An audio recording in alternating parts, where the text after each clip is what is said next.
Forward. The trouble with Captain Underpants. Hi everybody! Before you read the story, there's some stuff you need to know. Read this comic book to fill yourself in on the story so far. But remember, this info is top secret, so don't let it fall into the wrong hands.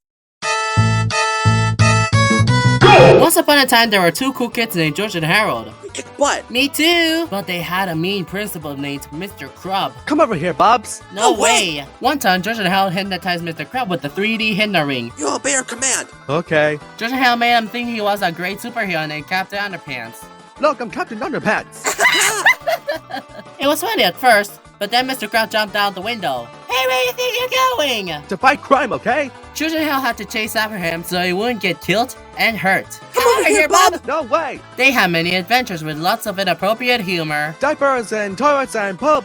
Oh my. Then one day, Mr. Crab accidentally drank super juice. Gum gum gum gum gum. Now he's got superpowers. He can fly too. Tra-la-la. Two things you have to be careful about is water and finger snaps. For if you snap your fingers by Mr. Crab, he turns into Captain Underpants. Tra-la-la. What the fuck? And if you pour water on Captain Underpants' head, he turns back into Mr. Crab. Blah blah blah. So if you see Mr. Crab, don't snap your fingers, or you'll be sorry. And if you see Captain Underpants, don't pour no water on his head, or you'll be sorrier. Remember, this is top secret, so don't tell anybody. Treehouse Comics Inc.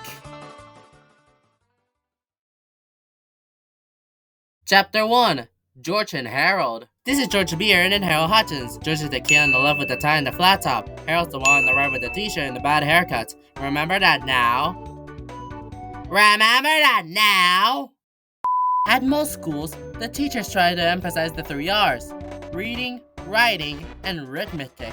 But George and Harold's teacher, Miss Ribble, was more concerned with enforcing what she called the 3 S's. Sit down! Shut your potholes!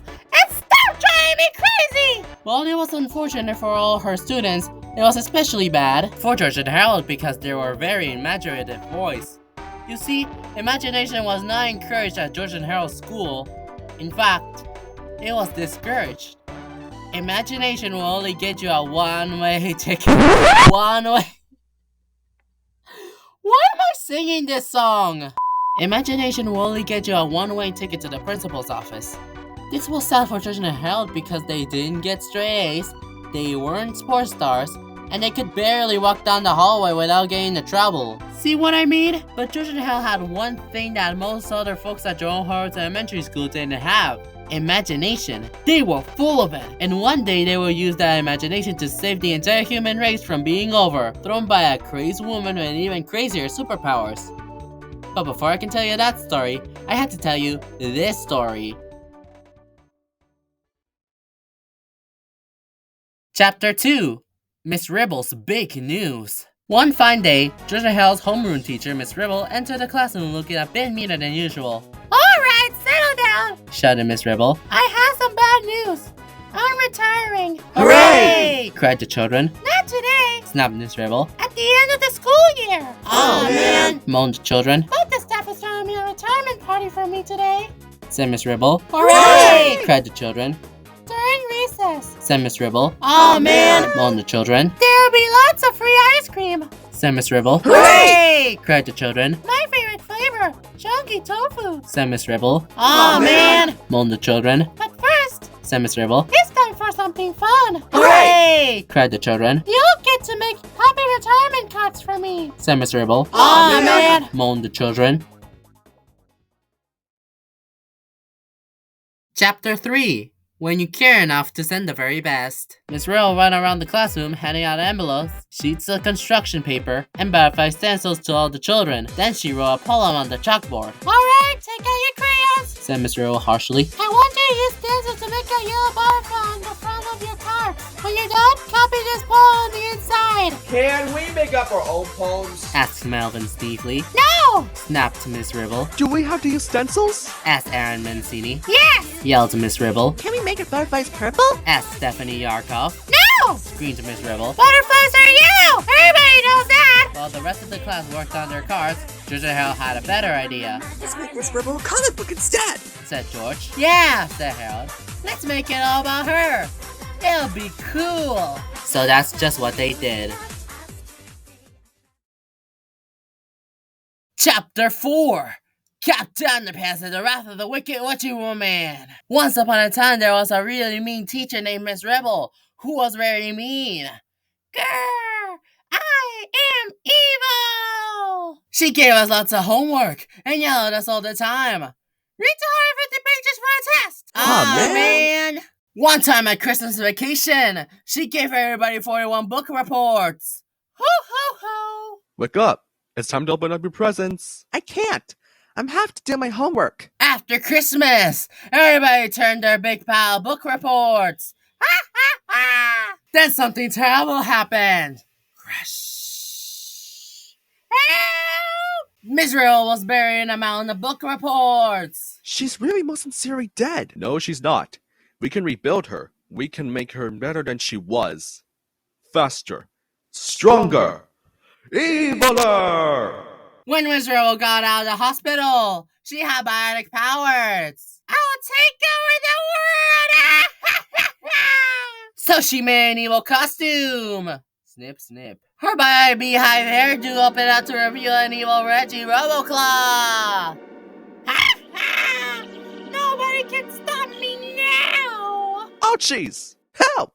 Wedgie Woman is in the teacher's lounge. She just drank all the coffee and now she's giving the gym teacher a killer wedgie. Oh, the horror! She better make a fresh pot. This looks like a job for Captain Underpants. What's the problem, Bob? Help! It's Wedgie Woman. So Captain Underpants got into a big fight with Wedgie Woman. She tried to give him a wedgie, but Captain Underpants was faster than a speeding waistband, more powerful than boxer shorts. And Emily tall bills without getting a wedgie. Tra-la-la! Rats! So Wedgie Woman went to the store and buy some spray starch. Starch is the enemy of underwear. Wedgie Woman spread. Hey! Oh no! My underwear is all stiff and uncomfortable. Captain Underpants tried to push his buttons on his utility waistband, but they all broke. He was powerless. I'm doomed! Wedgie Woman gave Captain Underpants a big wedgie. Then she hung him from a pole. Rats. Nobody can stop me now. Soon some kids came by. Captain Underpants needs our help! So they throw him a rope. Catch! Then they pull real hard and let go. The kids pour fabric softener in the pool. Suddenly the starch got washed away. Hooray! My underpants are soft and cottony once again! Hallelujah! Thanks, kids. No problemo! Soon Captain Underpants found Wedgie Woman. Remember me? Get him, Roboclaw! It's wedgie time! He flew up and looked around. The Roboclaw reached for the underwear, but it grabbed the wrong pair. Owie wowie! It's off to jail for you. Ah, man! Tra-la-la! Hooray! The end! Notice any similarities to actual persons living or dead is very, very unfortunate. Treehouse Comics Inc. Chapter 5. The Wrath of Miss Ribble. When Miss Ribble read the comic book that George and Hell had made, she was furious. Boys! She yelled. You just earned yourselves a one-way ticket!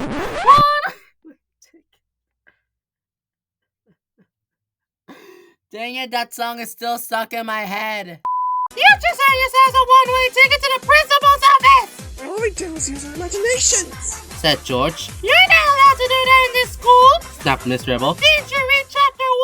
George and Hal gathered their things, and soon they were sitting in the office outside Mr. Crab's door. Mr. Crab is on the phone, said the school secretary, Miss Anthro. Why won't you boys make yourselves useful and copy the Friday memo from me? You can pass them out to all the classrooms for me while I go to lunch. Oh man! Said George. Quit your whining, Buster! Shouted Miss Anthro. I want this done by the time I get back, or you'll both be sorry! Miss Anthro grabbed her coat and stomped out the door. George and Hal looked at the Friday memo. It was a weekly newsletter that told all about the events of the upcoming week. Hey! Said George. My Sanford's computer's still on. You want to make a few changes to this newsletter? Why not? Said Harold. So George and Hal typed out their own version of the Joel Horrors Elementary School Friday memo. Then they ran out copies to all the students in the school.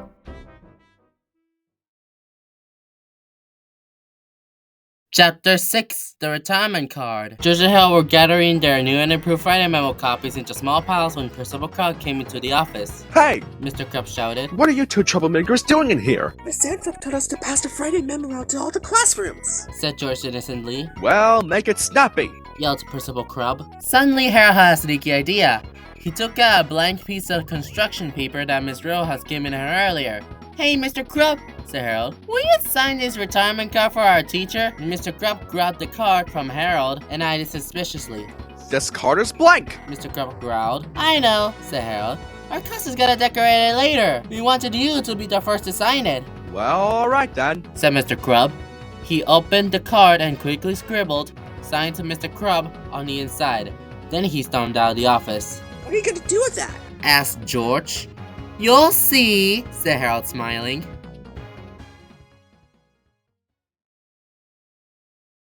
Chapter 7, Reverse Psychology. George and Hal passed out the Friday memo and made it back to their classroom just in time for Miss Riddle's retirement party. George quickly changed the letters around the sign outside the door, while Harold wrote a special greeting on Mr. Krub's guard and stuffed it into the envelope. Hey, Bobs! Shouted Mr. Krub as he stomped down the hallway. What do you kids think you're doing? We're going to Miss Ribble's retirement party, Said George. That's what you think, smart guy! Said Mr. Krub. Miss Ribble showed me that comic book you boys made about her, and now I catch you changing the letters around on another sign. You boys aren't going to any party. You're going straight to the detention room. Well, fine, said Harold. Then we're not gonna give Miss Ribble the card our class made for her. Mr. Krub quickly slapped the card out of Harold's hand. Aha! He shouted. I'm going to make sure she gets this card. I'm going to give it to her myself. Oh, man, said Harold. George and Harold walked down the hallway towards the detention room. Wow, Said George. that was pretty cool how you got Mr. Krub to deliver that phony card for you. Yep, said Harold. I used reverse psychology on him. I've gotta try that sometime. Said George. By the way, what did you write on that card? You'll see, said Harold, smiling.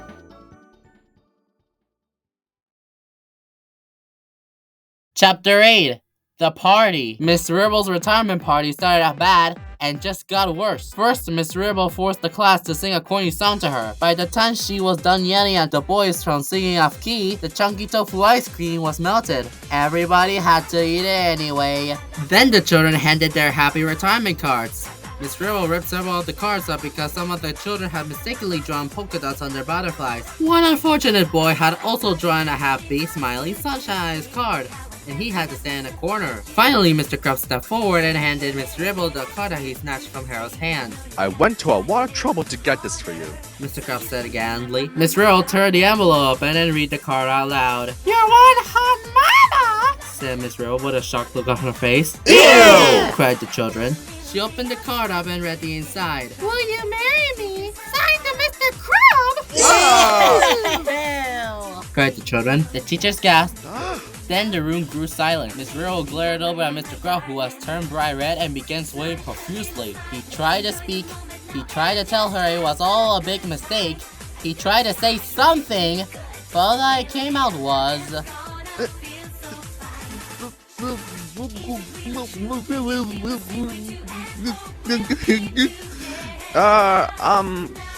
Congratulations. said Mr. Meter as he patted Mr. Krub's sweaty, swiveling shoulder. Yes! Congratulations! Shouted Miss Anthro. This is gonna be the best wedding in the whole world! We're gonna have it here at the school, a week from Saturday!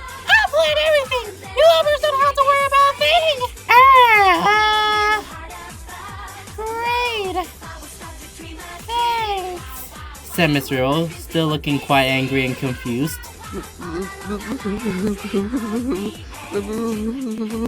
Said Mr. Krub.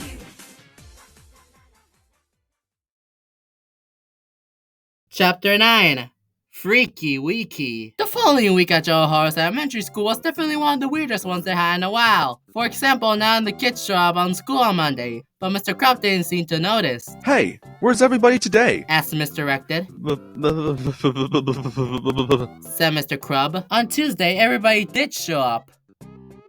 In their pajamas. Why is everybody picking their noses? Asked Miss Fid. Said Mr. Krub. On Wednesday, for some strange reason, the whole school smelled like garlic and rotten egg sandwiches. especially some of the girls. "Boys," said Misguided, "this house today is sure getting bizarre," said Mr. Crub. Thursday was without a doubt a complete disaster, There's a food fight in the lunchroom, shouted Mr. Roseworthy. and the football team is destroying the teacher's lounge.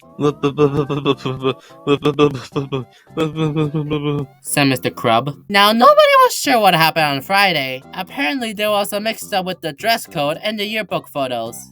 "Our school pictures are ruined," shouted Miss Dakin.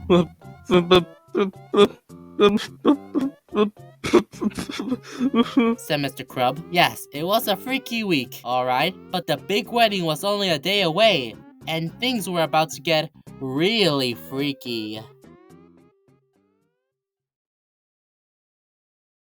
Chapter 10. The Big Wedding. It was Saturday, the day of the big wedding. Miss Anthro, to her word, has taken care of everything. In just 1 week, she had transformed the gymnasium into a beautiful wedding hall complete with food, decorations, and even a 6-foot-tall ice sculpture. All the children were dressed in their finest clothes. Harold even wore a tie, Man, said George. I can't believe we have to go to school on a Saturday. "I know," said Harold. "Why wouldn't they have this wedding during Monday's math test?" Soon the organist began to play. The rabbi walked down the aisle.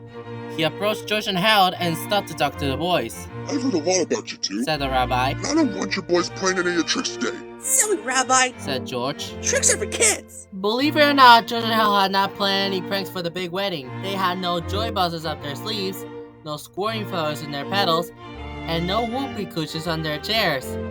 They were on their best behavior. Nothing could go wrong today. In no time at all, Mr. Ribble and Mr. Crub were standing in front of the rabbi looking quite ill. The rabbi asked Mr. Crub if he would take Miss Ribble to be his lawful wedded wife.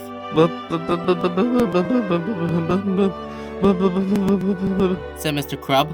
Then the rabbi asked Miss Ribble if she could take Mr. Crub to be her husband. There was a long silence. Everybody leaned forward. Miss Ribble looked nervously from side to side. Suddenly, she screamed out at the top of her lungs, "No!" Miss Ribble turned to Mr. Crub and jabbed her finger into his shoulder. "Listen, Crub," she said, "I can't marry you!"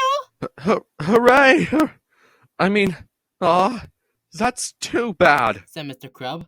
"You're mean, cruel, and vicious, man," said Miss Ribble. "And I respect that. It's just...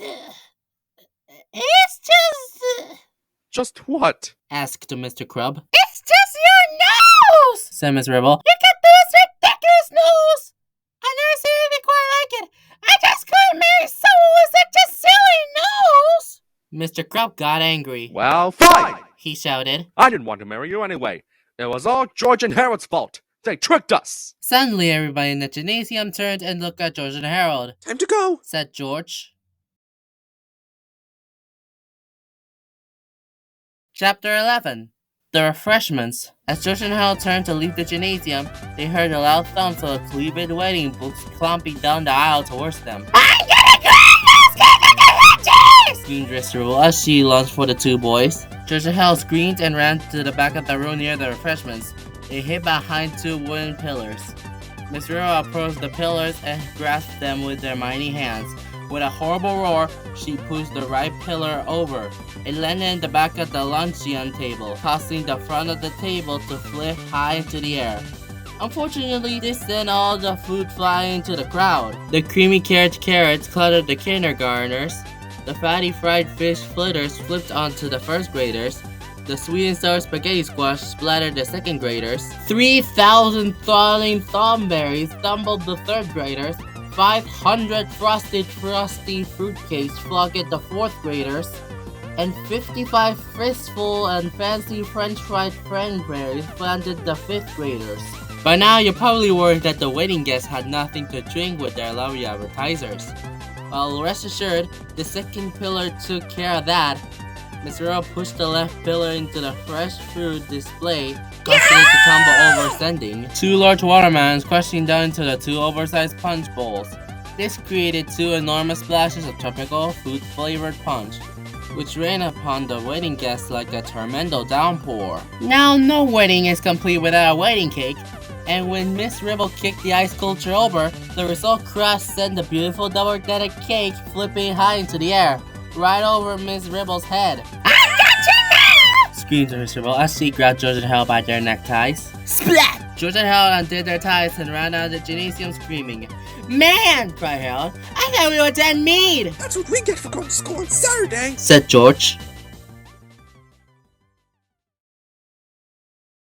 Chapter 12. RIBBLE'S Revenge. As you can imagine, George and Harold were nervous going back to class on Monday, but for some strange reason, Miss Ribble seemed happy to see them.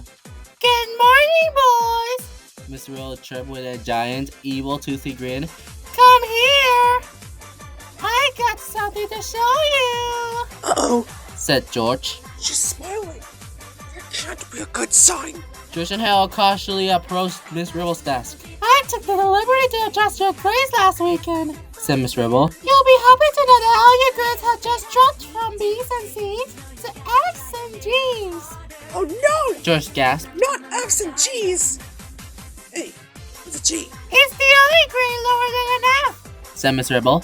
There's no such grade as a G, said Harold. There is now, Bob, said Miss Ribble.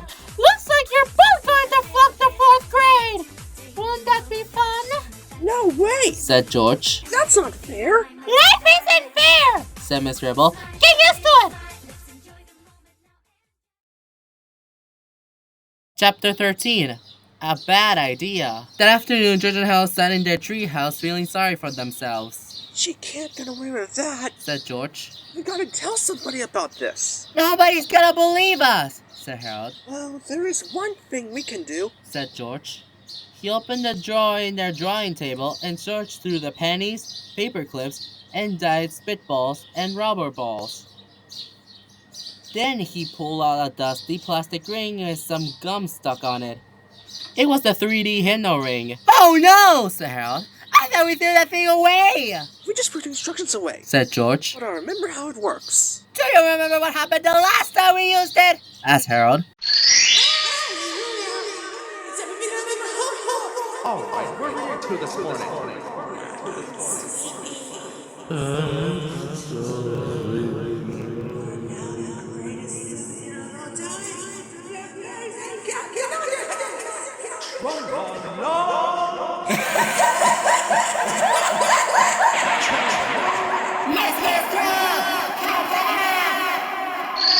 Yeah, said George.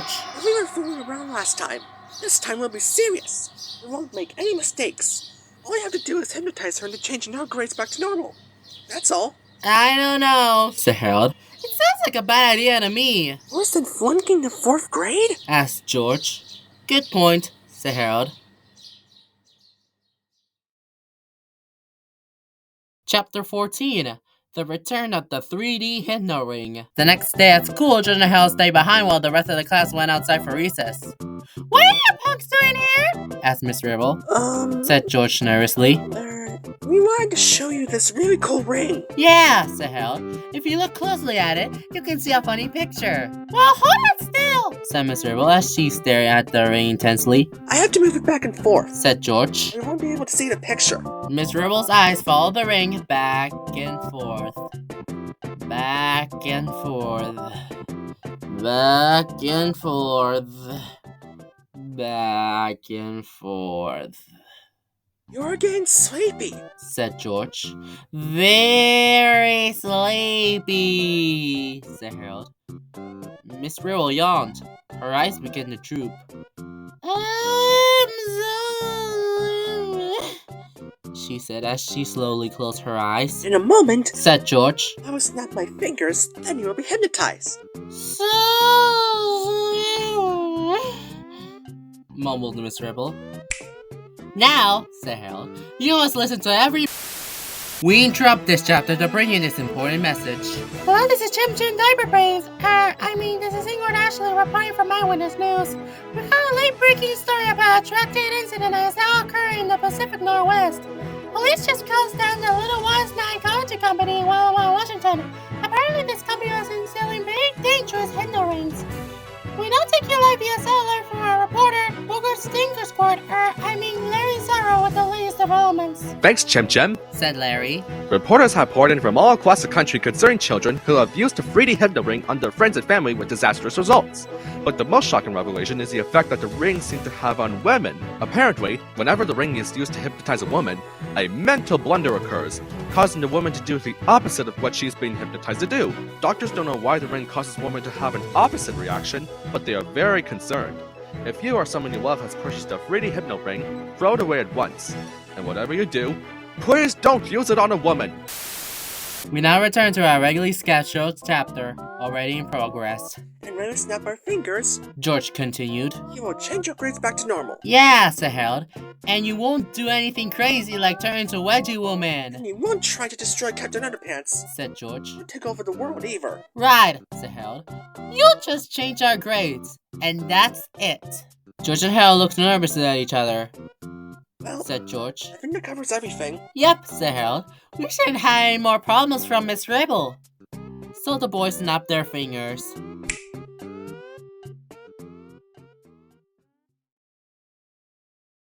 Chapter 15. Bad Hair Night. That night, Harold and George camped out in George's treehouse, I have to drive your mother to work early tomorrow morning, said George's dad, so you boys are responsible for getting yourselves in school on time.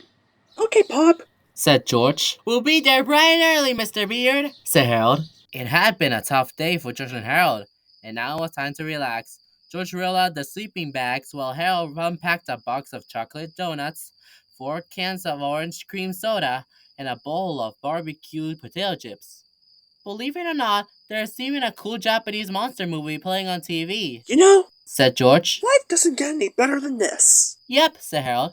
But do you think the hypno ring actually worked on Miss Ribble? She looked a little weird when she came out of her trance, She was probably just sleepy. said George. Teachers have very stressful jobs, you know. I wonder why, said Harold. After the movie, George and Harold brushed the crumbs out of their sleeping bags and got ready for bed, Let's sleep in our school clothes tonight. said George. That way we won't have to wake up early to get dressed. Good idea, said Harold.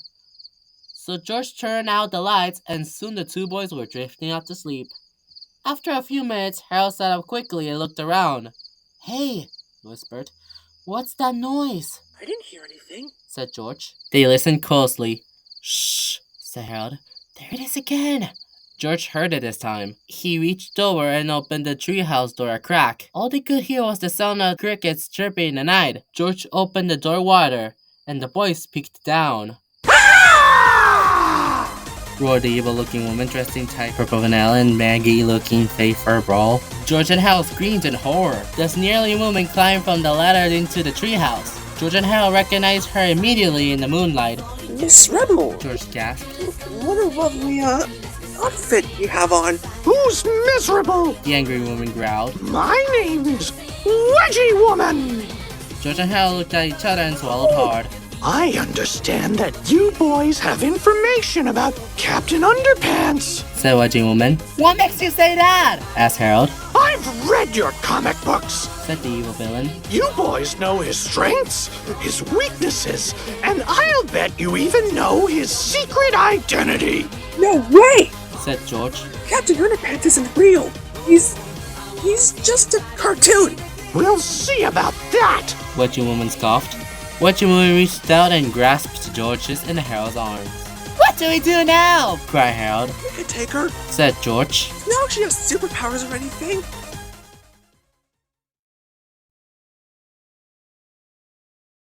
Chapter 16. Who's afraid of the big bad beehive? The struggle that followed may someday be remembered as the single most unlucky thing that ever happened in the history of the world. First, George pulled his arm out of Wedgie Woman's grasp. Then Harold squirmed away too. When Wedgie Woman launched after them, George crouched down to a ball behind Wedgie Woman's feet. All it took was a simple nudge from Harold to send the ferocious woman toppling over backward, right into the wall. Clunk! The bookshelf above Wedgie Woman's head shook violently, causing a strange-looking juice carton to topple over. Suddenly, a stream of glowing green juice poured out of the carton directly into the tiny moving beehive of a hair on top of Wedgie Woman's hair. No! Yelled Harold as he grabbed the juice carton. This is the juice we got from that spaceship back in our third book! You mean the one with the annoyingly long title? Asked George. Yeah! Said Harold. This is extra strength superpower juice! And a whole bunch of it going to her hair! Don't worry. Said George. What if it got in her mouth? What's the worst thing that could happen? Her hairstyle would have superpowers? Well, said Harold, I guess you're right. That is pretty stupid. Here for one of our stories. It's pretty funny though, said George. Suddenly, two coiled arms of twisted hair shot out of Wedgie Woman's head and grabbed George and Harold by the backs of their underwear, yanking them high into the air. No, said George. This isn't as funny as I thought it would be.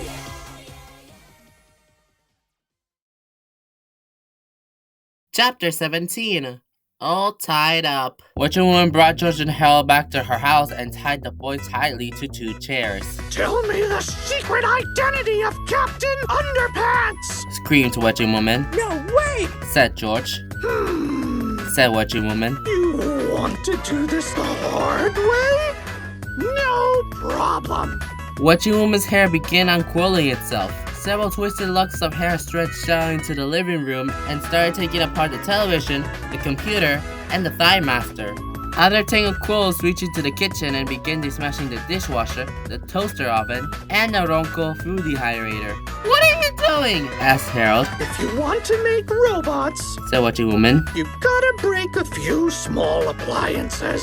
George and Harold watched impatiently while Wedgie Woman's hair assembled thousands of assorted screws, bolts, wires, gears, catnal tubes, and computer chips. Soon, 2 small robots began taking shape. I didn't know Mr. Robot was smart enough to make robots, said Harold. Me neither, said George. I think some of that extra strength superpower juice must have soaked into her brain. The next morning, Wedgie Woman completed her robots, which she named Robo George and the Harold 2000. You know, said Harold, something about those robots seem a little familiar. Yeah, said George. They kind of look like us. Only not as dashingly handsome. Wedgie Woman opened the robot's chest plates and inserted a can of spray starch into each one. Then she sealed the chest plates, patted each robot on the head, and sent them both off to school. Captain Underpants doesn't stand a chance now! Wedgie Woman laughed. Wait a minute, said Harold. How are these 2 robots going to stop Captain Underpants? All they have to do is wait and listen, said Wedgie Woman. And as soon as they hear the words tra-la-la, it'll all be over. Chapter 18.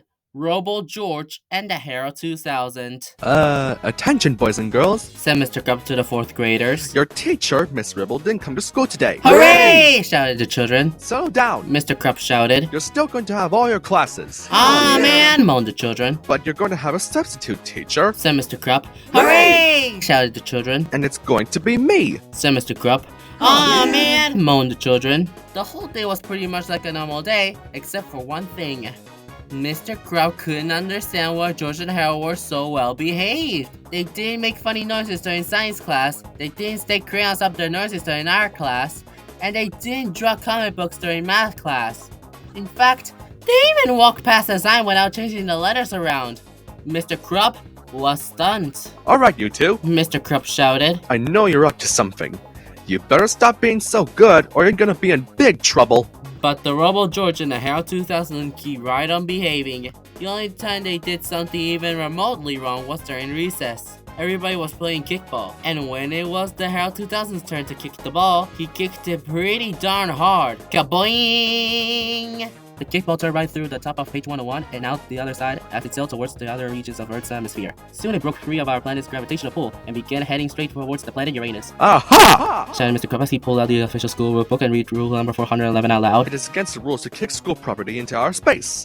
You're in trouble now, Bob. But the Harold 2000 ignored Mr. Krupp and began running around the bases. Hey, I'm talking to you, Hutchins. Mr. Krupp shouted. He pointed the Harold 2000 and snapped his fingers. Suddenly, Mr. Krupp began to change. A silly-looking smile stretched across his face, and he stood before the 4th graders, looking quite heroic. Quickly, he turned and ran back into the school.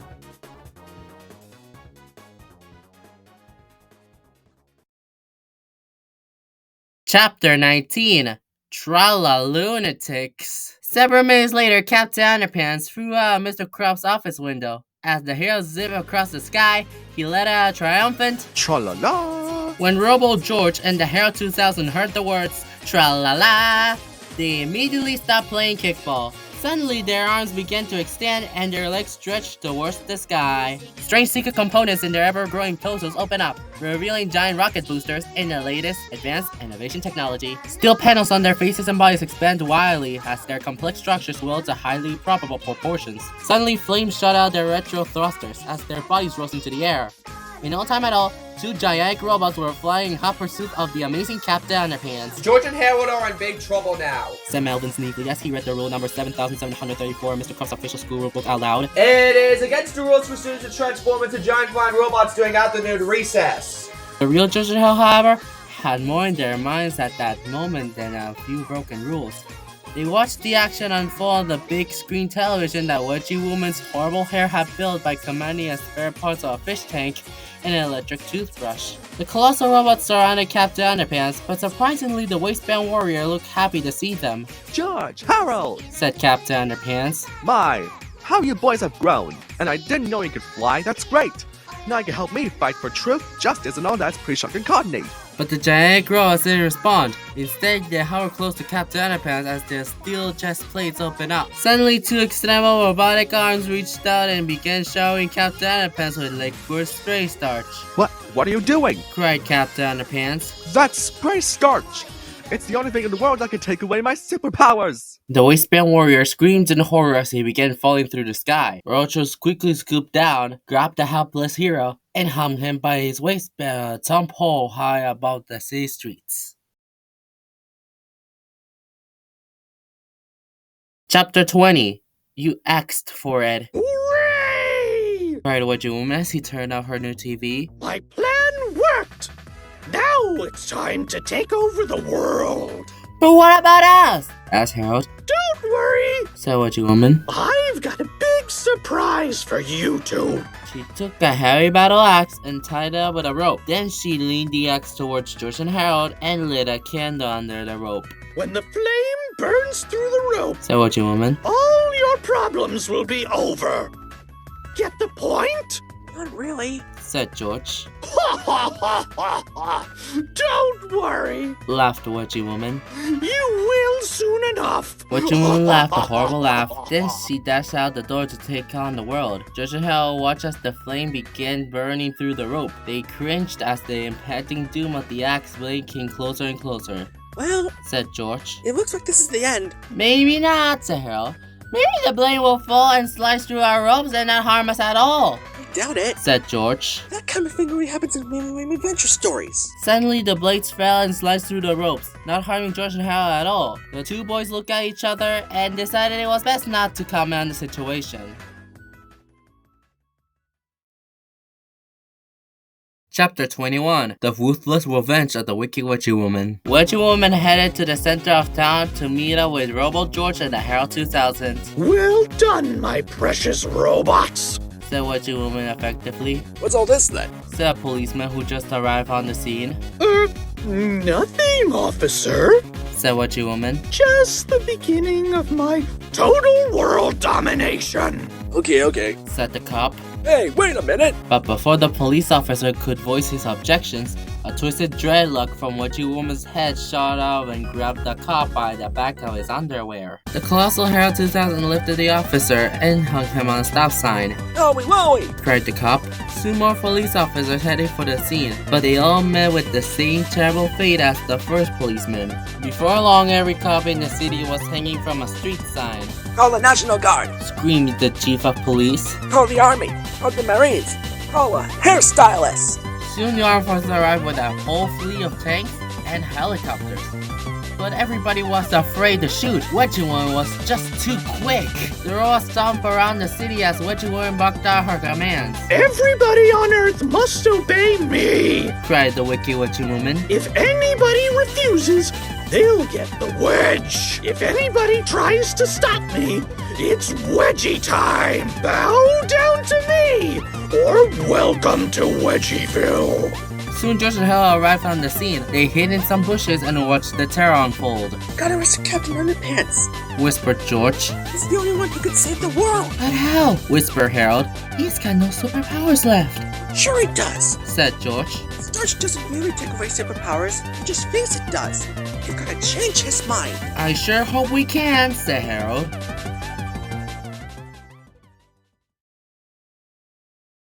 Chapter 22. They can't. George and Harold ran to the pool where the heartbroken hero was hanging. Hey, Captain Underpants! cried Harold. You can't come down from there and save the city! Can't! Whined the Waistband Warrior. Need fabric softener. No, you don't need fabric softener. Said George sternly. That was just a dumb joke in one of our comics. What you don't understand. Said Captain Underpants. Starch is the enemy of underwear. Only fabric softener could save me. Rats! Said Harold in frustration. Hey, George, aren't there any stores around here? Yeah, Said George. new one just opened down on Oak Street. Then let's go buy some fabric softener, said Harold. It'll be easier than trying to reason with the guy. How's that going to help? Asked George. It's all in his mind, Harold explained. If he believes that fabric softener will save him, then it probably will. I think it's called the placenta effect. So George and Harold ran to Oak Street. What's the name of that store? Asked Harold. I can't remember. Said George. I think it's called Everything Except... Everything except fabric softener! Oh, man. Said George. We're doomed! Cried Harold. Listen, Said George. we've got to make another comic book. Now? Asked Harold. It's our only hope. Said George. Then if the entire planet's in our hands. So the two boys brought some paper and a few pencils and got down to work. 22 minutes later, George and Harold had created an all-new Captain Underpants adventure. They ran back to the pole where Captain Underpants was hanging and tossed their new comic up to him. This is no time to be reading comics. Said Captain Underpants. Just read it, bub! Said Harold. Yeah, Said George. you might learn something. Chapter 23. The Origin of Captain Underpants. A far time ago, in a galaxy long, long away, there was a planet called Underpanty World. Underpanty World was a peaceful planet where everybody wore only underwear. Haha, I could see your underwear. I could see yours too. Haha. Hey, what are you doing under there? Underwear. Haha, you said underwear. Everybody liked wearing underwear so much that they never got into fights, and they didn't have no wars either.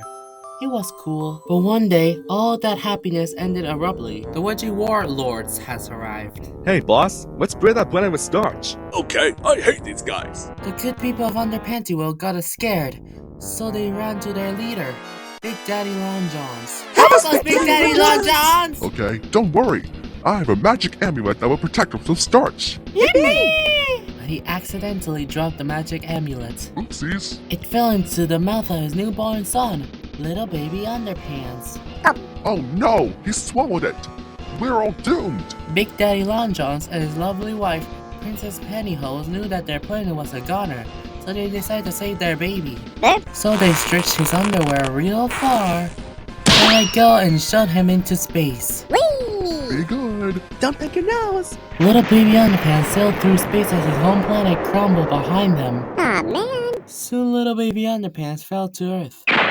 Little baby got adopted by some old guys. My, he's so cute. Let's adopt him. Okay. They named him Captain after their favorite cereal. Hi, Captain. Hi. But as the years went by, Captain became very sad. For some strange reason, he never ever seemed to fit in. Why do I feel so different? Then one night, he had a weird dream. He saw his old planet and his other parents. Hi, son. How's it going? Son, you're on 20 other people. You are a superhero guy. Also, you have a magic amulet inside you. All you have to do is say these words. I summoned the power of Underpenny World, and you will overcome the powers of starch. Okay.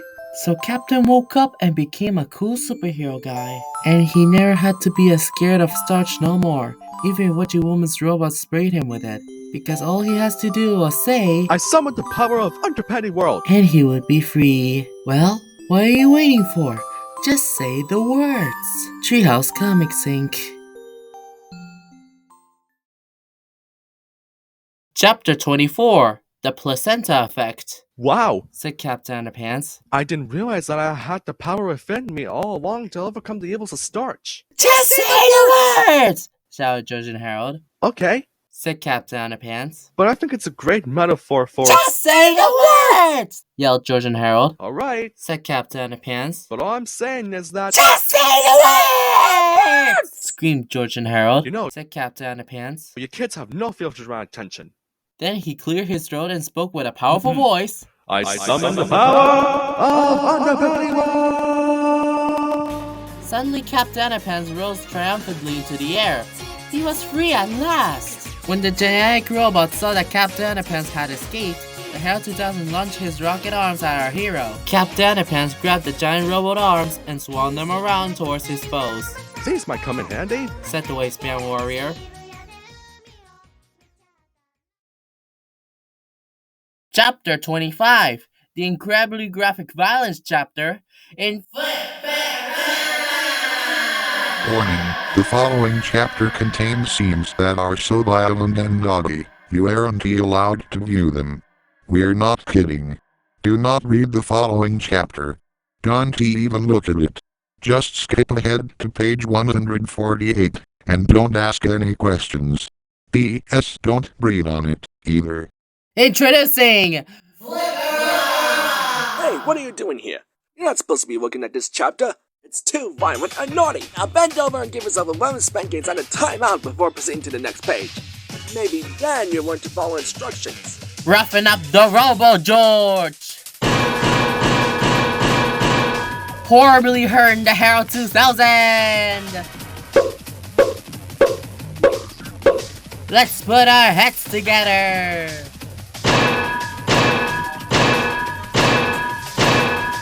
The Super Smashy Cyber Slam!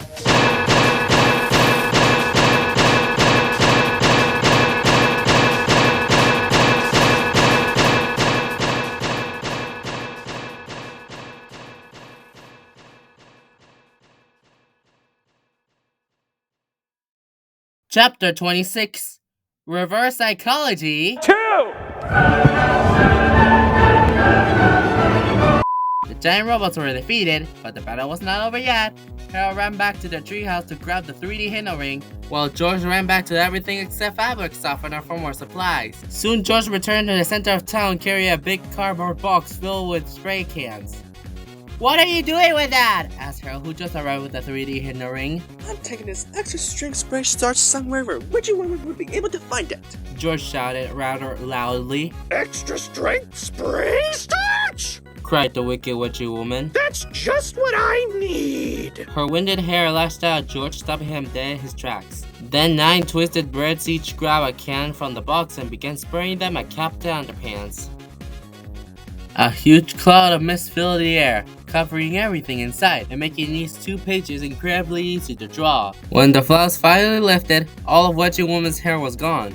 In fact, all of everybody's hair was gone. See? George explained. There was no spray starch in this box. This box was a cleverly disguised carton of hair remover I used for reverse psychology on her. Ah! Screamed Harold as he clutched at his bald head. "My mother's gonna lay horrible eggs when she sees me!" Relax, said George. Our hair will grow back. "That's easy for you to say," said Harold. "Your hair was only a half-inch long."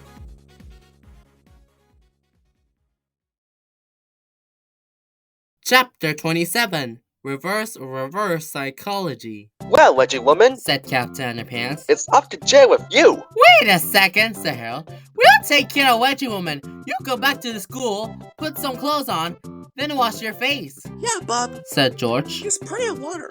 We got work to do. Okay. said Captain Underpants. So Captain Underpants did as he was told, and in no time at all, he was back to his crappy old self.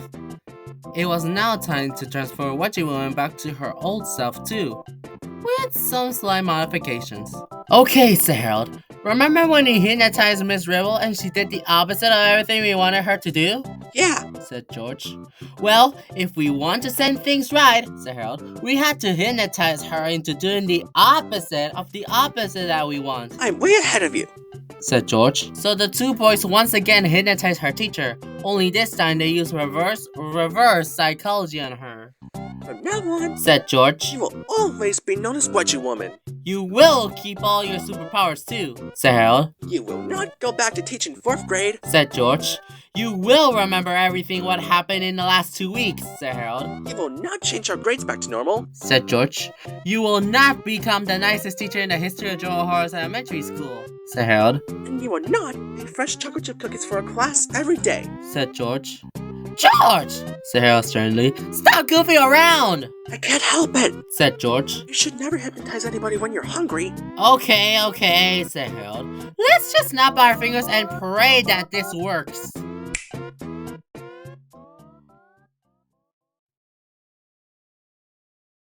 Chapter 28. To make a long story short,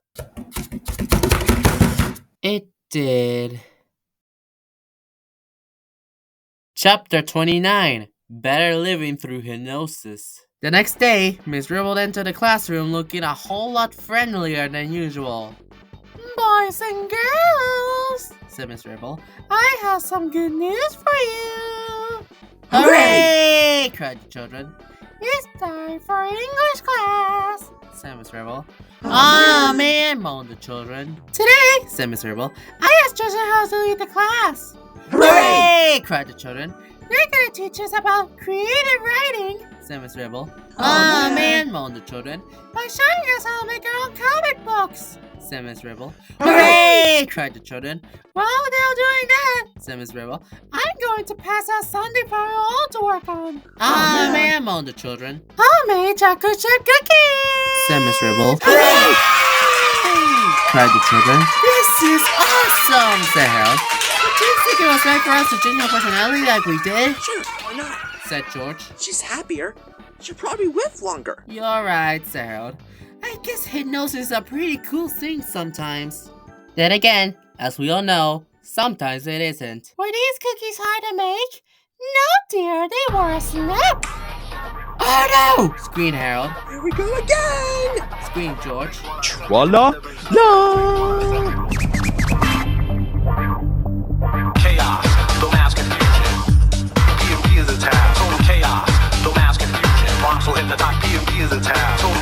PMP is a tab. So think what I say and either bring something. Don't sleep on the edge. You see something might run it. It don't take time for me to blow your mind. It take a second to reckon because you're dumb and blind. So just rounds. But you an MC climbing on the surface. Your PMP is a tab. Total chaos, the mass confusion. Rocks will hypnotize and know the pause and the illusion. Like a magician, he draws a rabbit out of a hat, son. I'm doing more like a 44 Mac. MC3 stop on the listen and try to imagine. It's traveling the speed of light, but everything's motion is right. Plus the thought you alone, you now enter dimension. Call the Twilight Zone, you're terrified. Plus you can't bear the thought, you and I one-on-one. In the land of the lost, you fuck the ship. Then you scream, my friend, you wake up monthly. Because you're dreaming again, but next time I'm on the scene. Do not try to distance, keep your mouth so I can talk. Because I'm tricky business. Because your mic is shot. Because your mic is shot. Because your mic is shot. Because your mic is shot. Because your mic is shot. Because your mic is shot. Because your mic is shot. Because your mic is shot. Because your mic is shot. Because your mic is shot. You are listening to the sounds of Curtis Mantronic.